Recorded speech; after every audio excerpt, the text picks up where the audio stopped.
The and the or function, the instructions, and they're both bitwise logical, and or. This is really a simple instruction, the bitwise and. You can see in the top rung there that I have that rung enabled true. I'm going to toggle that off.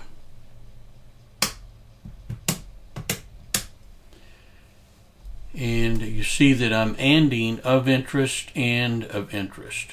So these are two values of interest. Now I'm displaying them as binary because it is a bitwise and.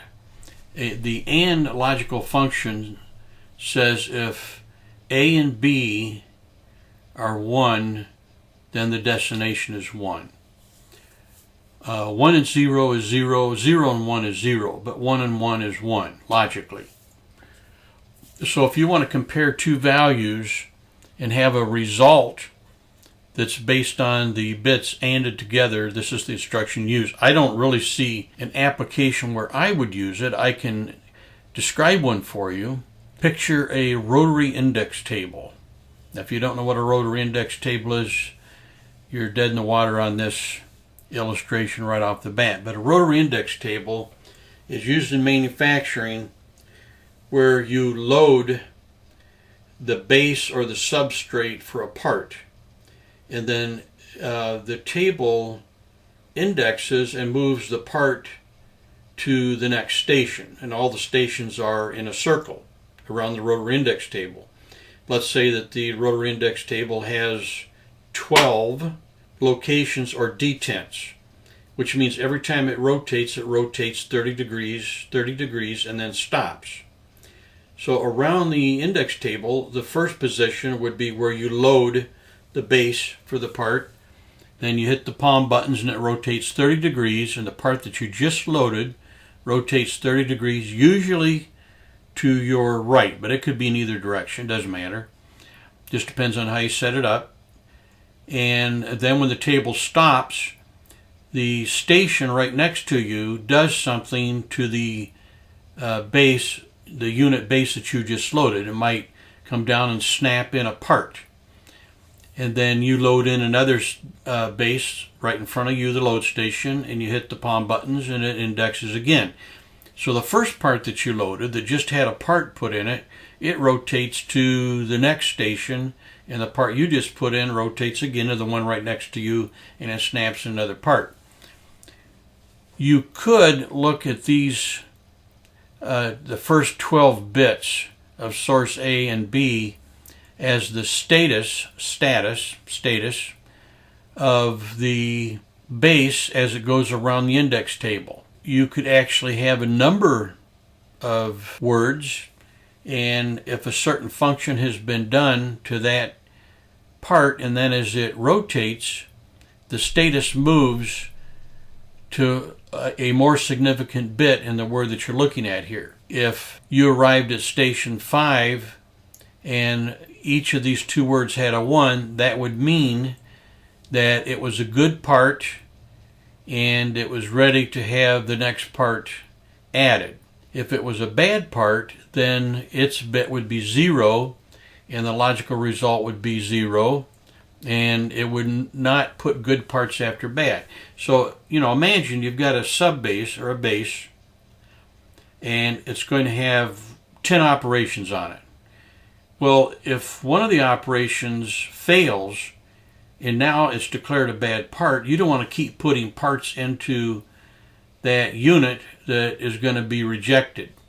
So you would kind of push bits, and that might remind you of the bit shift left, bit shift right that we did.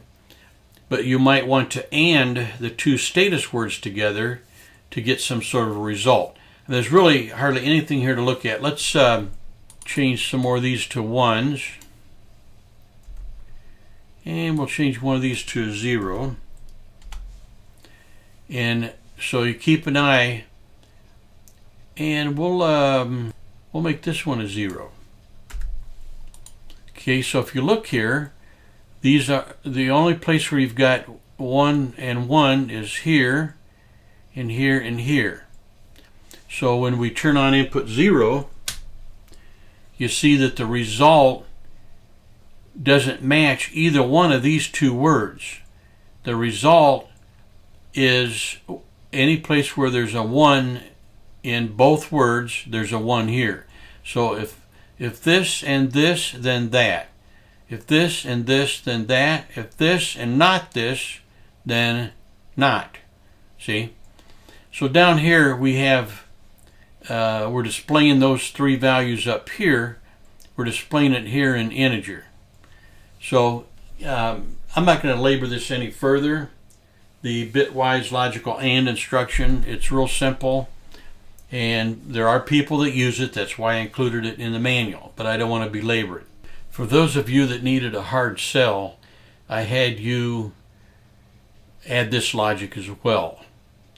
And I'm showing that the exact same thing, only bit by bit. So you see here, of interest and of interest, I'm doing it by the bit. I mean, this works exactly the same way as that instruction does, but this is doing it the hard way. So you see any place that the matching bit between of interest and of interest, if they're both 1, then the logical result is 1. So this was for the folks that were a hard sell.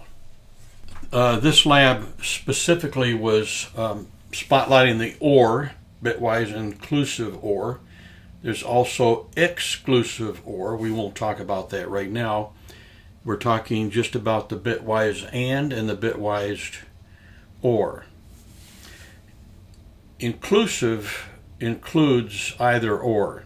So with the AND, you're comparing bit by bit two words, two integers, bit by bit. You compare bit 0 with bit 0, bit 1 with bit 1, and so forth. If they're both 1, then the result is 1. If they're both 0, the result is 0. If either one is 0, the result is 0. Only if they are both 1 is the result 1. And you can see that I have the AND instruction activated. I'll toggle that off. And of course, it's not executing now, but the last thing that these bits heard was the execution from the AND. So they're still showing the logical result for ANDing these two groups of 32 bits against each other. The OR instruction will put a 1 in the result if either or both are 1. So I just activated or allowed this instruction to execute, and notice that the first 4 here, they're both 1. It puts a 1 down there, and here either one is 1, so it puts a 1 down here. And just to clarify that, I'll make this one a 0. And when I hit enter, watch this bit right here. See, it's now 0. If I make this one 1, now it's 1 again. It doesn't matter which one of these is 1. If either of them or both, it's really either this one or this one will affect this one. That's where the OR comes in. Inclusive means it includes the case where they're both 1. The exclusive OR, it would only set the destination bit to 1 if one or the other were 1 but not both. So in this case right here, if this were exclusive OR, these 4 right here would all be zeros because it's exclusively not inclusive. That's enough said about the OR instruction. They're really straightforward. Again, the only examples I can think of for using them would be a rotary index table where you're using the bits to represent the some status for that station. Remember I described you've got 12 stations, station 1, or if you want to call it 0, so it matches bit 0. You load a substrate or a base for an assembly in at station 0. You hit the palm buttons, it rotates 30 degrees, and it carries a 1 with it saying that there is a part installed there. So there, right there is a use for shifting a 1 through, would be to represent whether there is or is not a part there. You certainly wouldn't want to come down with a fixture and install a part into the base if there's no base there. And then you could have 10 double integers, and each one represents some status on that particular nest in the rotor index table. That's the only example I can think of. For the real diehard, we had a little lab project in the manual that allowed you to exercise the OR concept or logic in its rawest form, and that is without an instruction, but you're actually comparing the same bits that you were comparing in the instruction, but in this case we're only comparing the first 5, bit 0 through bit 4. And we had an enable logic button. Once that was enabled and this was true, then any of these, if either one of these pairs here, if either bit in the pairs is true, then the output was true. And we also illustrated it didn't matter which one or if both. That was for the diehard. We've also got exclusive OR. In the next lab project, we have all 3 instructions: the AND, the bitwise AND, the bitwise inclusive OR, and the bitwise exclusive OR. And this is obviously the best way to compare these, is to take source A and source B, of interest and of interest, and see how what the AND, the bitwise AND does for a result in the destination, what the bitwise inclusive OR does to the value that ends up in the destination, and then of course the exclusive OR. And I think I have one more down here where I can move. First I'm going to AND it, and this is the exact same 2 values we had before, and you can see only the first 4 bits are both 1s, therefore the result is 1. We'll toggle that off. Now we'll OR it.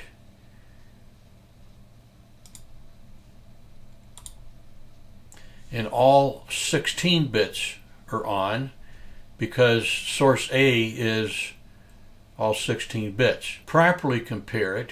Now notice that I have a 0 in here for exclusive OR of interest. And I think I'm going to change this to binary as well, and put the same value in here that I had AND of interest there.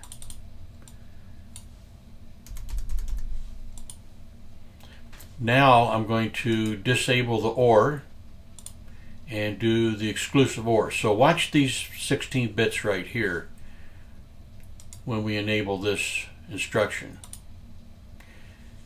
See, the first 4 went to 0 because these are not exclusively OR. They're inclusively OR. So if we disable this and go back up here, now you'll see these 4 are now on because the OR instruction is A or B or A and B, whereas the exclusive OR is A or B but not A and B. It's that simple. And then of course for the diehard, we had some logic that allowed you to do it the hard way, so to speak, with straight logic. A and not B. In other words, if source A and not source B, then turn this on. If not source A but source B, then turn this bit on. So this is exclusively OR. And here we show you where we have one on and the other off. Remember, this is true if off. And then down below we show a combination here where we have both of these are on. Now these are true if off. Okay, I'm sorry, both of these are off. Here we have one on and one off, and here we have both on. So bit 2 of both of those, source A and source B, there's 1, and we get a logical result of 0. So this little extra lab was just for the diehard. Swap byte. Now I have used this instruction myself, and we've added it down here at the bottom, and we're using the exact same values. And the reason we did this way in the lab is so you could compare all of these instructions, and the swap byte is not the last one. We ANDed it to get a value in there. I uploaded this and I see that I've got an input on it now. So I'm going to turn off 0, and I have values in here. So here's what I want you to look at. You have 16 bits that are 1 and 16 that are 0. So I'm going to turn on input 3, and notice what it did. It swapped the lower 16 bits for the upper 16 bits. So whatever is here at bit 0, and I'll change that,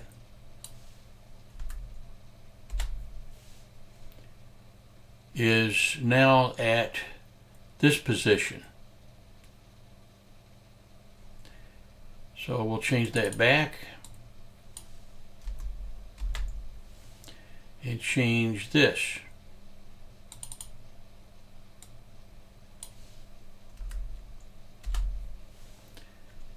So you see that it swapped the lower 16 for the upper 16, and it flipped the bytes, because remember, this is swap byte, not word. So a byte is 8 bits. So not only does it swap these 8 into the position of these 8, but it moves all 16 into the upper, well, if you want to call it integer, of a double integer. Now if you were working with integers instead of double integers, you would get a different result. Okay, just for grins, I added a rung. So this was our swap byte up here, and we're in the reverse mode. There's actually several different modes, order modes, and you can go explore those on your own. Keep in mind, if you want to swap the position of bytes, there's 4 bytes here. 8 bits is a byte, so that's the first byte, second byte, third byte, and fourth byte.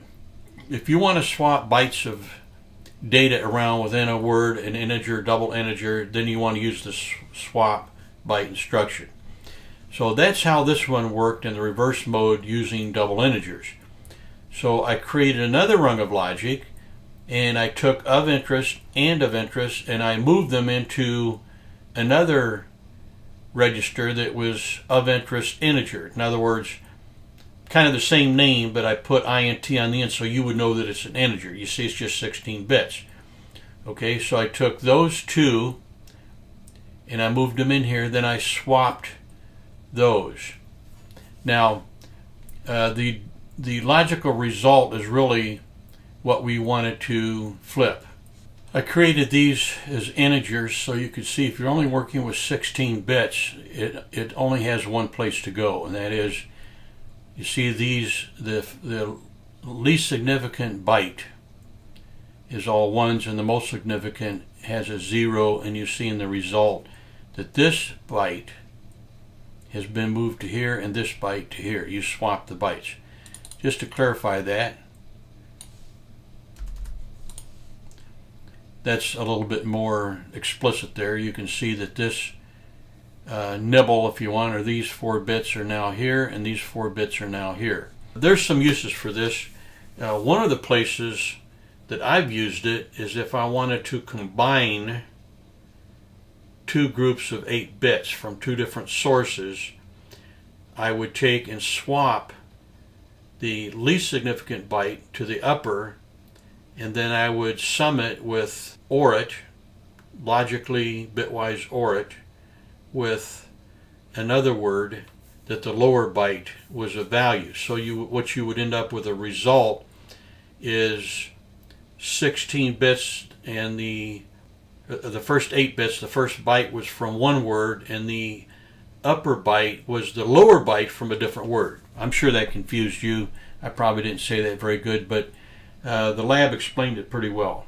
Not to overlook it, but the not instruction, you could almost call it invert if you want.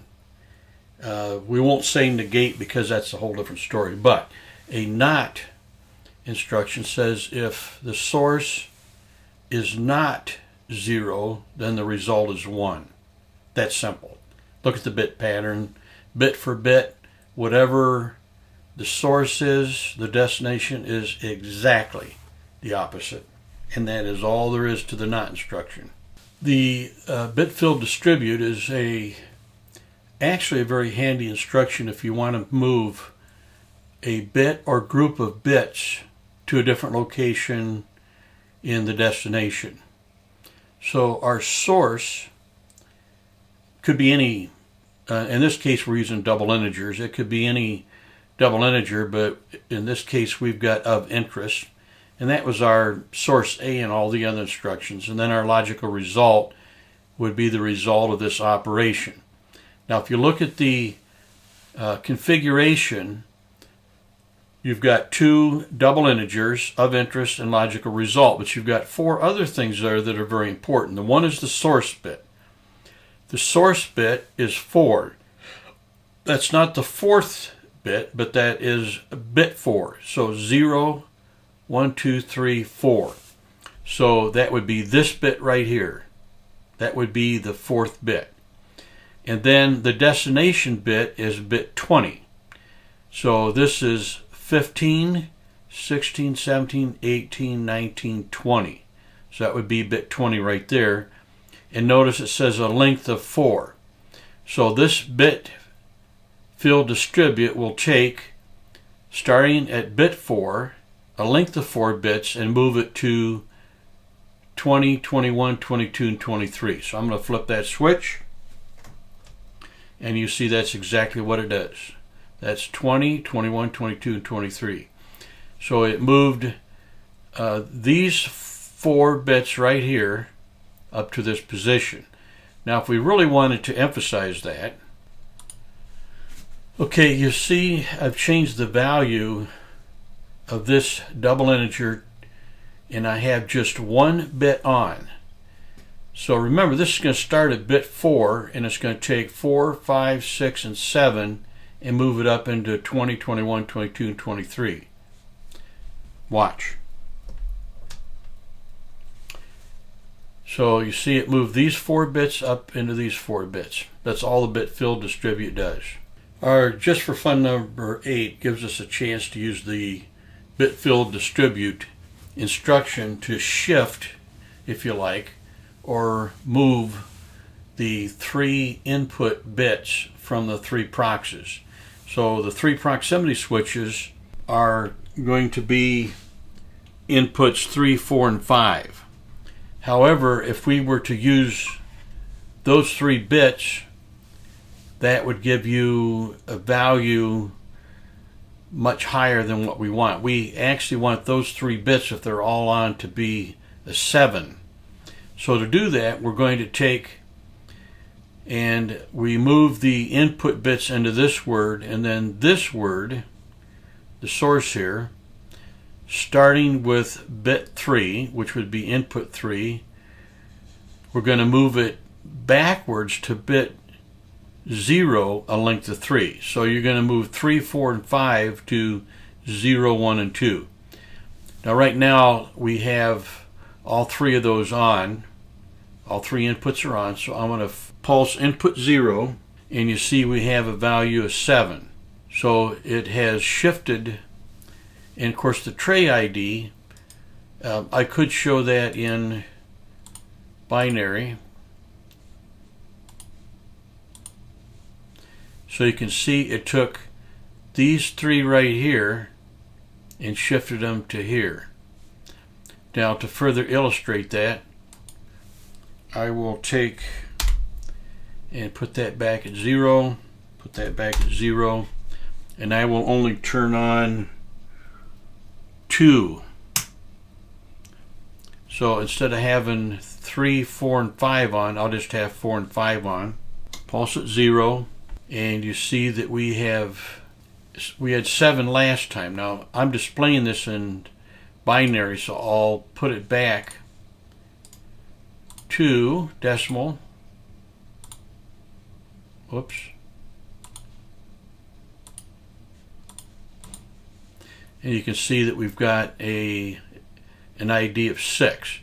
So remember, this is the 1s, 2s, and 4s. So 2 plus 4 is 6. And that's all there is to the bit fill distribute.